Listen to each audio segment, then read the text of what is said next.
Straight ഹൈവേയിൽ വരുന്ന വഴിയാണ്. ഇടയ്ക്ക് വടക്കൻ ഉരുൾപൊട്ടി ഹൈവേ ബ്ലോക്കായി. വീണ്ടും 70 കിലോമീറ്റർ അപ്പുറം കറങ്ങിയാണ് വരുന്ന വഴിയിലൊക്കെ വെള്ളം ജാസ്തി കയറി വീടുകളൊക്കെ വലിയ വിഷമത്തിലാണ്. ആളുകൾ മരിച്ചുകൊണ്ടിരിക്കുന്നു. വയനാട് ജില്ലയിൽ 49ാമത്തെ മയ്യത്താണ് ഇപ്പോൾ കിട്ടിയിട്ടുള്ളത്. അനേകം വീടുകളും മനുഷ്യരും മണ്ണിന്റെ അടിയിലാണ് ഉള്ളത്.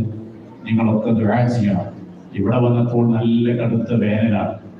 അപ്പൊ അതുകൊണ്ട് ഈ മജ്‌ലിസിൽ ഈ വലിയ വലിയ ഉലമാക്കൾ ഉള്ളത് കൊണ്ട് തന്നെ ദുആക്ക് ഇജാബത്ത് കിട്ടും.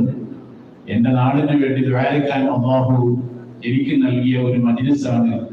നിങ്ങളൊക്കെ ദുആക്കണം. ഇത് കഴിഞ്ഞാൽ നമ്മൾ വയറു നിറയെ ഭക്ഷണം കഴിക്കാൻ കാത്തിരിക്കുകയാണ്. ഒരു നേരം ഭക്ഷണം കഴിക്കാൻ പറ്റാതെ വലിയ വിഷമത്തിലാണ്. 18ലെ പ്രളയം ഈ